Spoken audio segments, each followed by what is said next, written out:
Panorama group, जो सोचता है वो करता है। 19 सितंबर 2024, ये डेट मेरे ख्याल से हम सबको पता है। 19 सितंबर 2024 को शिवदीप लांडे ऑफिशियल पेज से एक पोस्ट आता है कि शिवदीप सर ने रिजाइन कर दिया, और उस दिन से ही एक उत्सुकता, एक क्यूरियोसिटी हम सभी के बीच में आ जाती है कि आखिर क्यों, आखिर शिवदीप लांडे जी ने बिना किसी प्रायर अनाउंसमेंट, बिना किसी चीज के एट ए सडन हम सबके बीच में अपना रिटायरमेंट, अपना जो रेजिग्नेशन है उन सब हम सभी के बीच में रख दिया। इसके पीछे का जो रीजन है, ये लगातार इनके सोशल मीडिया पे इनके चाहने वाले, इनके फैंस, मीडिया लगातार पूछ रहे थे। तो उसी संदर्भ में आज शिवदीप लांडे फाउंडेशन के बैनर के अंदर आज शिवदीप सर हमारे साथ खुद यहाँ मौजूद हैं, और हम इस जो सबसे बड़ा क्वेश्चन था कि वाई ही रिजाइन, उसके लिए आज स्वयं ये हम सबके बीच में उपस्थित हैं। तो मैं ज़्यादा समय नहीं लूंगा। सो आई लाइक कि he himself talk with you all. तो पहले let him speak and then will take some question and answers after that. आवाज आ रहा है?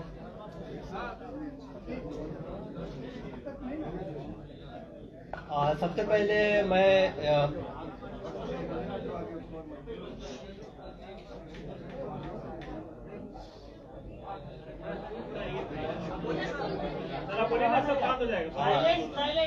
सबसे पहले तो मैं इंट्रोड्यूस करना चाहता हूँ मेरी धर्मपत्नी डॉक्टर ममता को, जो मेरे बाएं साइड में है। तो और वो भी यहाँ पे आई है। तो ये सवाल 19 सितंबर का तो एक ऑफिशियली मैंने सोशल मीडिया के थ्रू साझा किया था कि मैं इस आईपीएस की सेवा से त्याग पत्र दे रहा हूँ। और मेरे बारे में आप सब जानते हैं, शिवदीप लांडे एज आईपीएस ऑफिसर। लेकिन अभी जो आप मुझे देख रहे हैं वो है शिवदीप अमनराव लांडे, एक्स आईपीएस। तो आईपीएस होने का सपना तो लाखों लोगों का होता है, लाखों युवा उसके लिए तैयारी करते हैं, कुछ उसमें सिलेक्ट होते हैं, बाद में फील्ड में आते हैं, अपना काम करते हैं। तो यही एक सपना लेके मैंने भी प्रिपरेशन किया था, और ये सपना पाते वक्त जिस स्ट्रगल से मैं गुजरा हूं, मैंने एक बुक भी लिखा था उसके ऊपर में। तो रॉकेल के दिए के नीचे पढ़ाई करते हुए मैं यहाँ तक पहुंचा था, और आईपीएस बनने के बाद ये सबसे बड़ा लम्हा था मेरे परिवार वालों के लिए।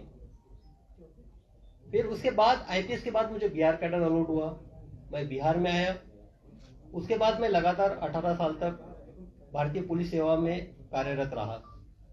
तो सबसे पहले मैं तमाम मेरे अपने बिहार वासियों को धन्यवाद देना चाहता हूं, उनका शुक्रिया अदा करना चाहता हूं, जो कि उन्होंने मुझे इतना ज्यादा प्यार दिया, इतना ज्यादा मेरे प्रति विश्वास दिखाया। और दूसरा, आप लोग जो एक न्याय देने की प्रक्रिया के अंतर्गत मैंने लड़ाई लड़ी है सेवा में रहते हुए, उसमें आप सब लोगों का, मीडिया कर्मियों का बहुत बड़ा योगदान रहा है, और मैं खुले दिल से एक्सेप्ट करता हूं। तो अभी जब इतने स्ट्रगल के बाद एक आईपीएस मिला है, और मैं आईजी रैंक पे था, इंस्पेक्टर जनरल रैंक पे।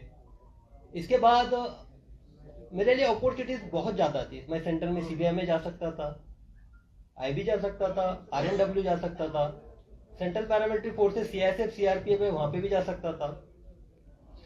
अपने आप का जो पर्सनालिटी ग्रोथ था वहां पे हो सकता था। लेकिन मेरा जो मन था वो एक तरह से बेचैन था, क्योंकि मेरा ये पर्सनल मानना है कि जीवन में जो आपकी धरती माँ होती है उसका आपके ऊपर कर्ज होता है। तो धरती माँ के एक माटी का कर्ज वो वहां होता है जहां आपका जन्म होता है, जहां आपकी परवरिश होती है, और दूसरा कर्ज आपके उस माटी का वहां पे होता है जो आपकी कर्म भूमि होती है। मैं मानता हूं कि मेरा जन्म महाराष्ट्र में हुआ, मेरा नाम शिवदीप मेरे माँ पिताजी ने रखा, लेकिन जो शिवदीप नाम है, इसको सही मायने में जो वजूद है, जो एक पहचान है, जो एक आइडेंटिटी है, वो मुझे बिहार ने दी और इस कर्मभूमि ने दी। तो जब मैं इस आइडेंटिटी को देखता हूं, मेरे शिवदीप नाम को देखता हूं, जिसने आप लोगों के माध्यम से भी पूरे देश ने जाना, तो मैं अपने आप के लिए, खुद के लिए नहीं जी सकता हूं। जब मैं अभी पूरे बिहार को देख रहा हूं, यहाँ के स्पेशली युवा एनर्जी को देख रहा हूं, युवा पीढ़ी को देख रहा हूं, तो बिहार के आने वाले 10 साल में दशा और दिशा कई सारे सवाल मेरे सामने पैदा करती है, मुझे सोचने पे मजबूर करती है। तो मुझे लगा कि सिर्फ सेवा में रह के मैं अपने आप के ग्रोथ से ज्यादा जिस माटी का कर्ज मेरे ऊपर है उसके तरफ क्यों ना एक कदम उठाऊं, क्यों ना वो बिहार की दशा और दिशा में जो युवा ऊर्जा है, युवा एनर्जी है, उसको चैनलाइज के तौर पे एक माध्यम बनूं। तो फिर मैंने डिसाइड कर लिया कि निस्वार्थ सेवा देनी है। एग्जाम्पल के तौर पे बताता हूं, अभी परसों रास्ते से जा रहा था, एटीएम के बाजू में एक सिक्योरिटी गार्ड खाना खा रहा था। बाजू में देखा, आप यकीन नहीं कीजिएगा, थाली में चावल थे, पानी डाल रहा था, इसलिए मेरा ऑब्जर्वेशन क्या है, उसे पानी डाल के चावल खा रहा था पानी के साथ। तो वो तो पुलिस का काम नहीं हो, पुलिस के पास नहीं आ सकता अगर मैं सर्विस में रहता हूं तो। लेकिन हाँ भाई, उसके चावल के साथ में एक साग क्यों नहीं दे सकता हूं, अचार क्यों नहीं दे सकता हूं, उसके साथ रोटी क्यों नहीं दे सकता हूं, यह सवाल मेरे मन में था। तो मैंने सोचा कि त्याग करना चाहिए, इसलिए मैंने निर्णय लिया कि सर्विस से इस्तीफा देना चाहिए। तो अब इस्तीफा देने के बाद दो सबसे इंपॉर्टेंट ये थी कि जिनके वजह से मैं इस दुनिया में आया, मेरे माता पिता, उनको कॉन्फिडेंस जरूरी था लेना। मेरे पिताजी अभी इस दुनिया में नहीं है। जब मैंने माता से पूछा कि मेरी ऐसी ऐसी इच्छा है, मैं बिहार के युवाओं के लिए कुछ करना चाहता हूँ और मैं नौकरी से त्याग पत्र देना चाहता हूँ, जैसा यहाँ पे हर कोई सोचता है, माँ का पहला रिएक्शन ये था कि अरे तुझे पेंशन तो मिलेगी ना। तो मैंने बोला नहीं, पेंशन के लिए तो मुझे और 2 साल वेट करना पड़ेगा। तो बोले 2 साल, लेकिन तुम अभी क्यों करना चाहते हो? मैंने बोला कि नहीं, मेरी अंतरात्मा की आवाज है ये कि मुझे अभी करना चाहिए, ये सही समय है। और दूसरी जो जिम्मेदारी, उसने फिर बोला कि नहीं, आप किसी का दुख दर्द बांटने के लिए जा रहे हो, जिसने तुमको पहचान दी, वहां आप कीजिए। दूसरा जो रिस्पॉन्सिबिलिटी था जो मेरे वजह से मेरे लाइफ में है, एक तो मेरी पत्नी डॉक्टर ममता और मेरी बेटी वहां पे आर्रा जो बैठी हुई, तो इनकी जिम्मेदारी भी एक होती है, तो इससे भी मैं भाग नहीं सकता था। जब मैंने मेरे पत्नी से पूछा कि ऐसा ऐसा मैं करने जा रहा हूँ, तो क्या आप मुझे साथ दोगी? तो उसने हमेशा से मेरा साथ दिया है। उसने बेहिचक बोला कि आपको जो करना है कीजिए, बेटी की रिस्पॉन्सिबिलिटी मैं संभाल लूंगी, मैं सब कुछ देखूंगी। तो जब मुझे दोनों साइड से क्लियरेंस मिल गया, मैंने रिजाइन कर दिया और यहाँ पे मैं आपके सामने आज एक आईपीएस के तौर पे बैठा हूँ, आपसे बात कर रहा हूँ। अब मैं करने क्या जा रहा हूँ, ये सबका सवाल है, सब पूछ रहे थे क्या करने वाले हो। तो मैंने पहले बताया था कि बिहार की जो दशा और दिशा 10 साल के बाद मुझे दिखाई दे रही है, वो मुझे बेचैन करती है, डिस्टर्ब करती है।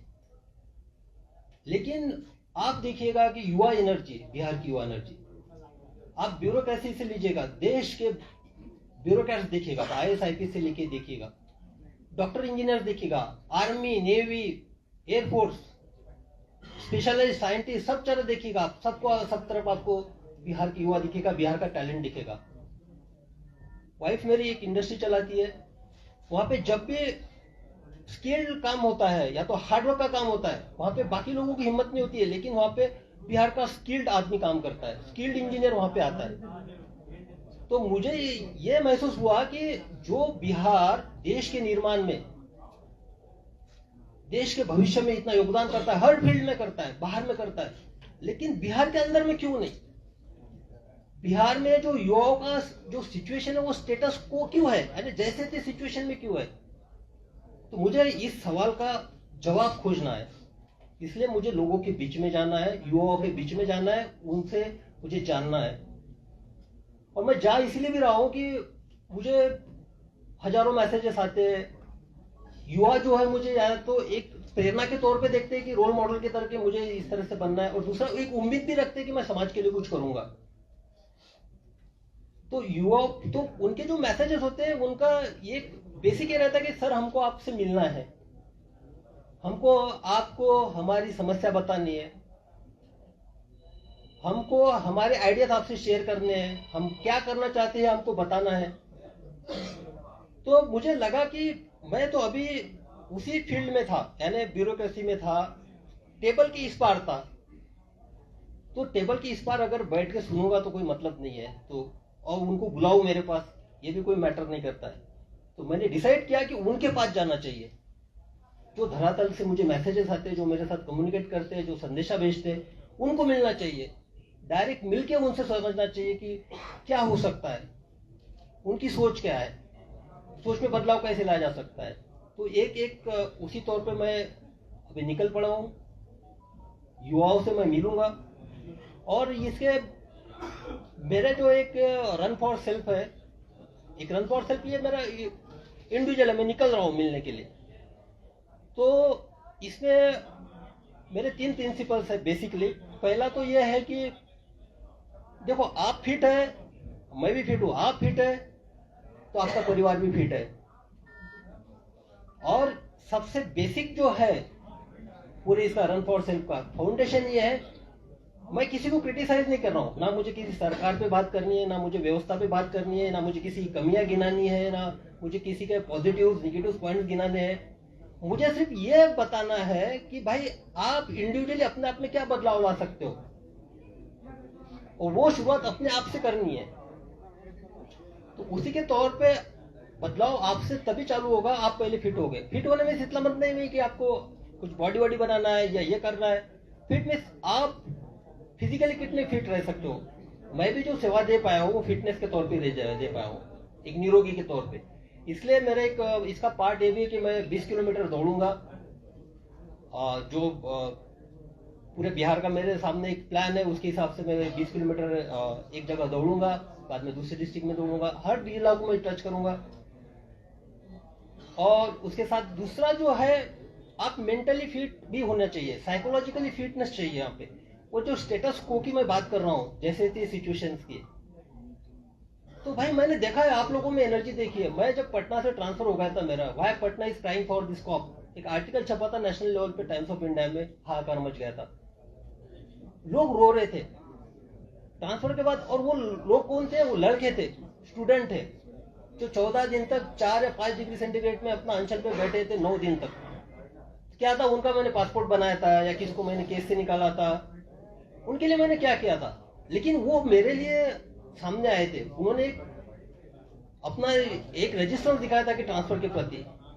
उनके जो आंसू है, वो आंसू मेरी जिम्मेदारी और बढ़ाते हैं।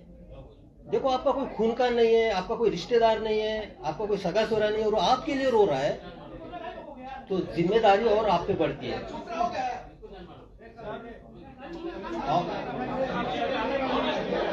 उसके बाद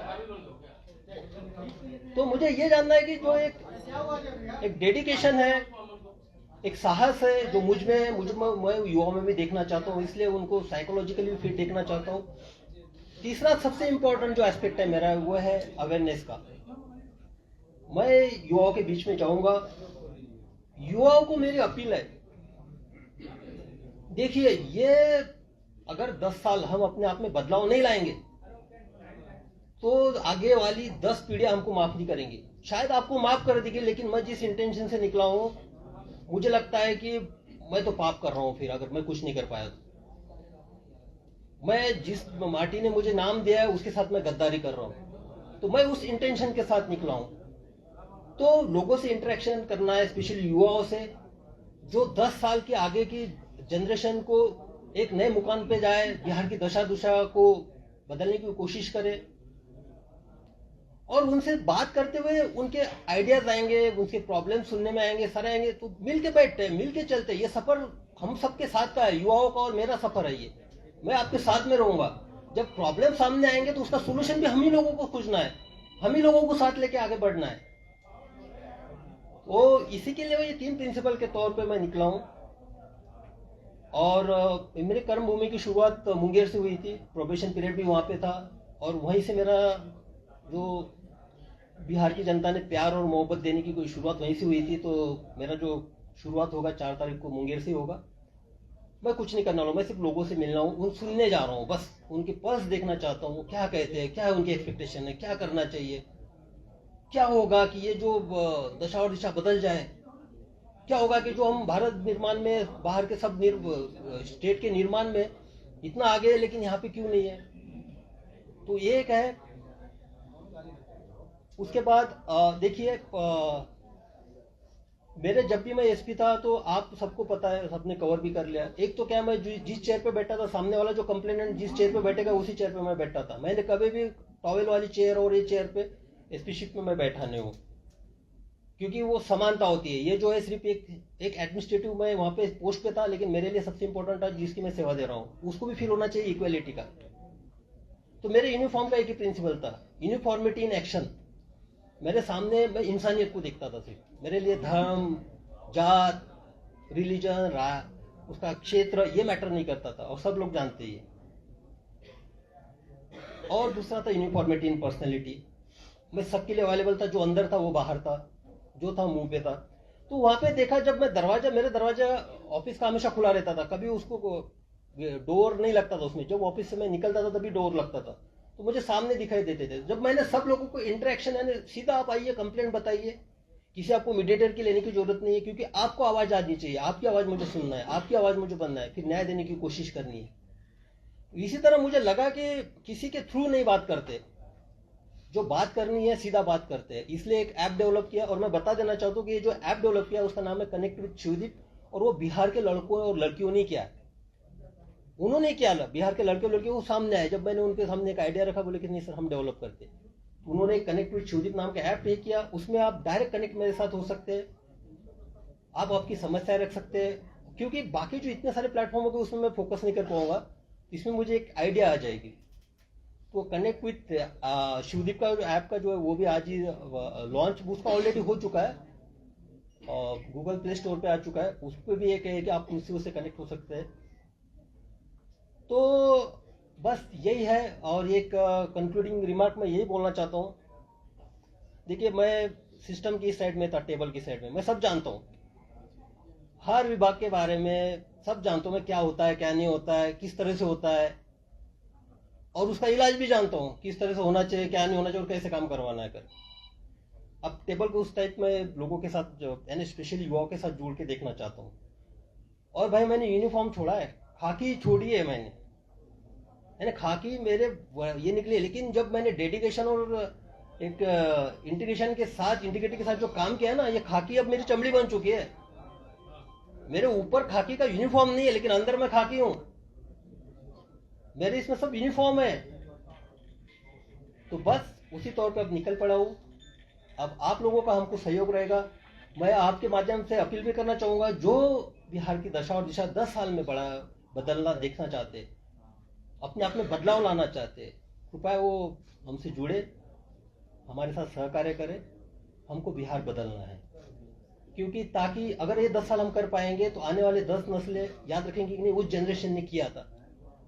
और आप सबको जानते हैं कि मेरा निस्वार्थ रहता है, स्वार्थ इसके पीछे कुछ है नहीं।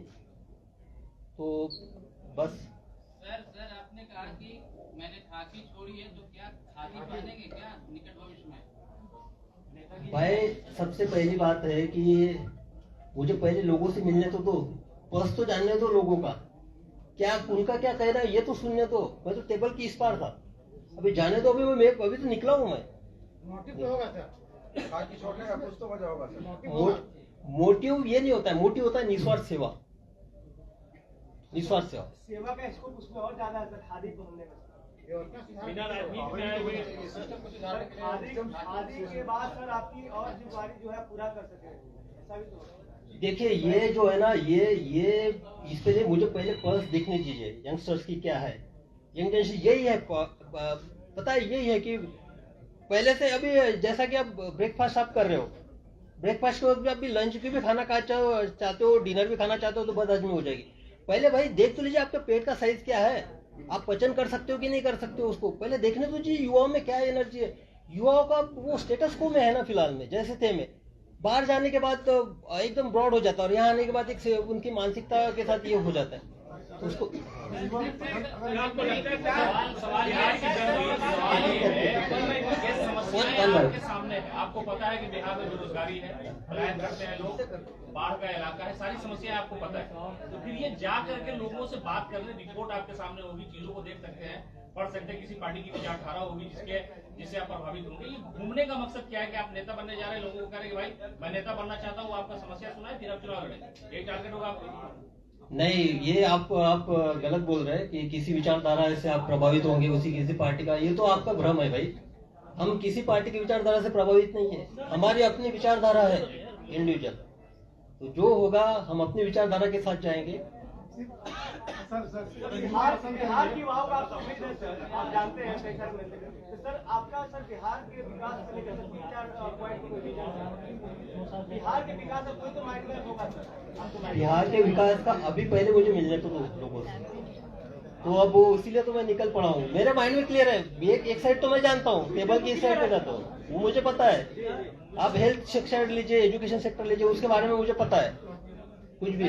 कौन सी ऐसी रुकावट आ रही है जो कि आप खाकी पाने में थे और खाकी पाने हुए आप बिहार की दशा को बदल नहीं सकते थे, युवाओं को बदल नहीं सकते थे? कौन सी दिक्कत आ रही है? दिक्कत तो स्पेशली अभी मैंने एक एग्जांपल बताया था सिंपल सा। वो जो है जिसके थाली में सिर्फ चावल और पानी से के साथ चावल खा रहा था, वो उसका पुलिस से क्या रिलेशन है? वो पुलिस के पास आएगा, उसका पेट भरना है ना मुझे सबसे पहले। आपके लिमिटेशन बन गई। लिमिटेशन तो नहीं बोल सकते। सिद्दीक जी आपने नौकरी छोड़ा, क्या लगता है कि नौकरी में रह करके आपको स्वतंत्र रूप से काम नहीं करने दिया गया और इस वजह से आपने छोड़ा? वजह क्या रही? और भविष्य में खादी या खाकी में, खादी तो आपने छोड़ दिया, क्या खादी की तरफ रुख करेंगे? मैं पहले क्लियर चुका हूँ, एक माटी का कर्ज उतारने के इसमें एक मेरा पहला कदम है। और मैंने खाकी छोड़ी है, मेरी चमड़ी खाकी की है, मैं खाकी रहूंगा।